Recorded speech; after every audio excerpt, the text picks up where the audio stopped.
Hi, my name is Chris Hancock and I am the drone specialist with Sideline Power. This is another Quick Tips with Chris. Let's get started on the video. Today we're going to talk about turning on and setting up your DJI smart controller. So the first thing that we're going to want to do is turn it on, and right now we're looking at all of these buttons trying to figure out what the heck is what. So let's go through the buttons real quick. Over here we have our return button, go back button. This is our return to home button. We're going to utilize that when we're flying the aircraft. That will bring the aircraft from a distant position back to where it took off from. We also have our pause button, so if you're running any sort of automated functionality with the flight of the aircraft, that will pause that automated function. If you look here in the middle of the controller, you've got this TP&S slider bar. TP&S stand for tripod, picture, and sport mode. So 99.9% of your time is going to be spent in P mode, picture mode. T mode, tripod, you might use that. You can't fly it forward, backward, or sideways, but you can spin 360 degrees and use all the functions of the gimbal. Sport mode just kind of tightens up the tolerances. The aircraft flies faster, turns better, just kind of, like I said, tightens up all those tolerances. But really, P mode is where you're going to spend 99.9% of your flight time. This is a 5D button. And the 5D button you can push up, down, left, right, or you can actually use it to select. And then we have our power button up here. Looking up at the top of the controller, we have our camera button and we have our record button.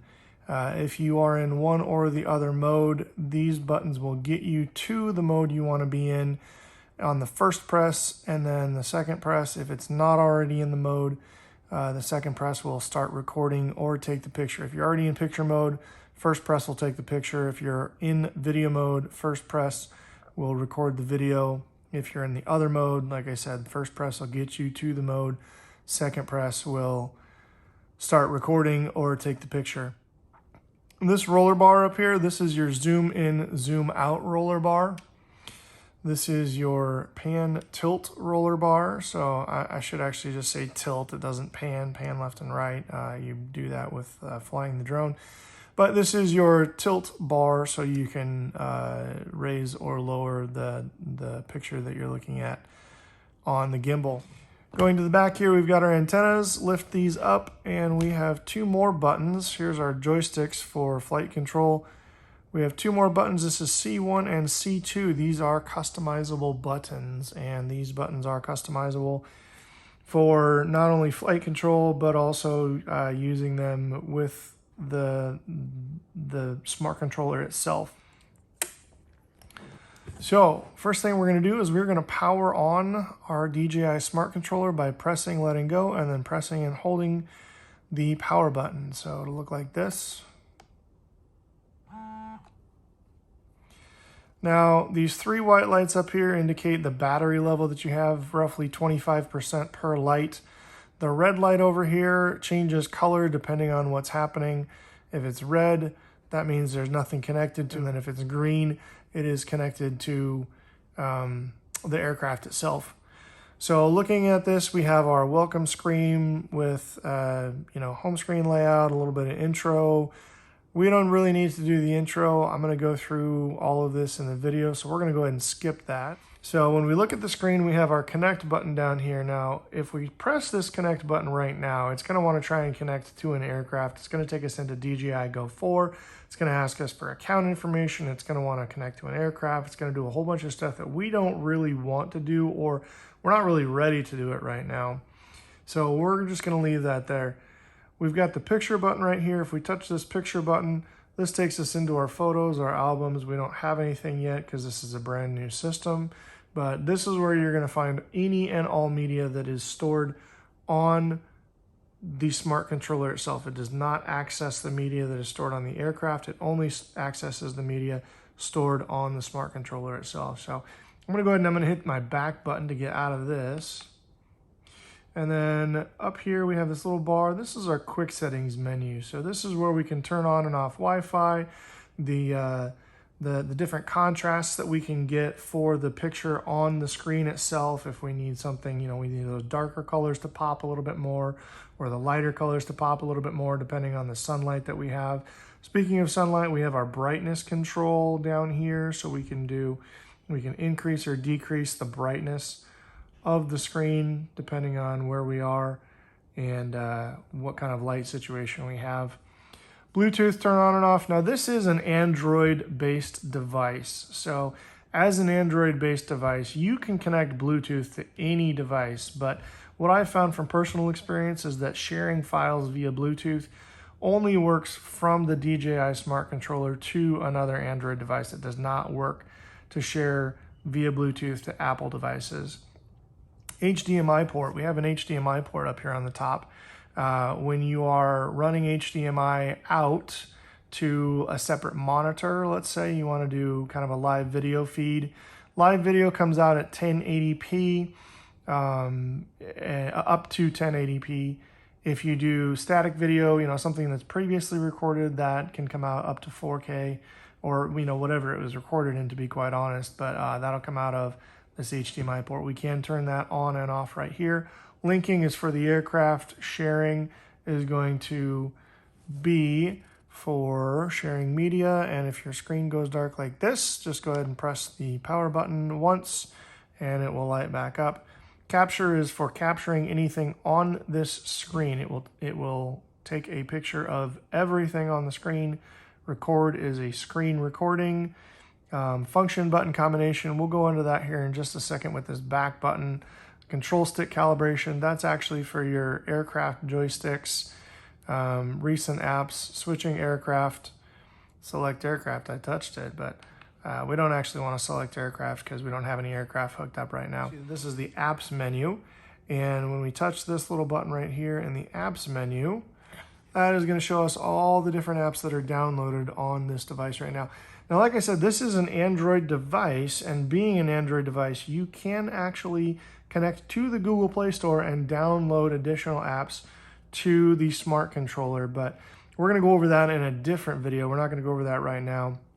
This is just kind of basic setup and first use of the smart controller. What we need to do first is we need to get connected to internet. So what I'm going to do is I'm going to go into my settings menu, and I'm going to go to Wi-Fi, and I'm going to go ahead and turn Wi-Fi on.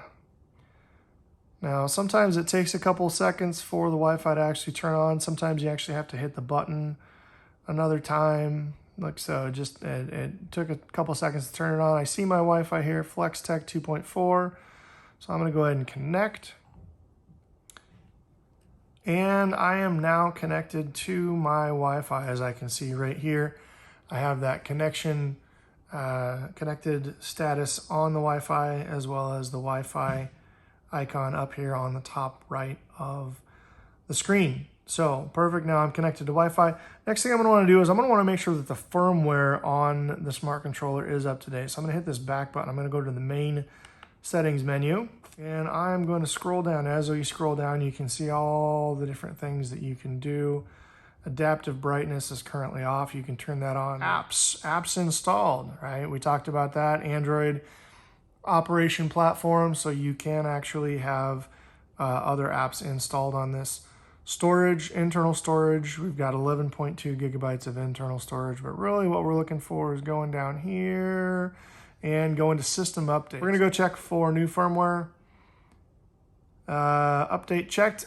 I have to go to DJI Go 4 and log in. I totally forgot about that, but we're going to go ahead and log in to the DJI Go 4 app. The Go 4 app is used to fly some of the aircraft, and it is actually used to have all of your user information, your pilot information, aircraft information transferred back and forth between your equipment and DJI corporate. So privacy agreement, you can go ahead and read through that if you want.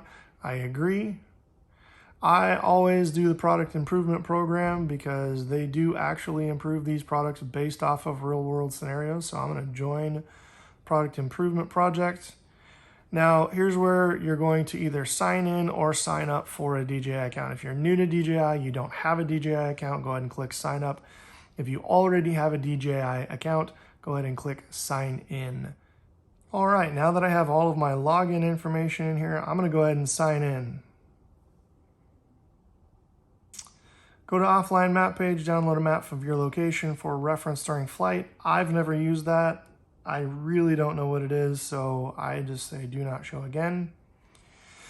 And it wants me to enter a device. Well, I have my device, but I don't know if it's going to be compatible, if the firmware versions on this controller and my aircraft are going to be compatible. So I'm going to go ahead and back out of this now that I'm connected and I have my DJI account set up. And I'm going to go in and make sure that my firmware on the smart controller is updated. Settings, down to software update, system update, and latest version. I have the latest version, so I am good to go. That's all we got for today's video. Thanks for tuning in to Quick Tips with Chris. If you have any questions, email me at chancock@sidelinepower.com.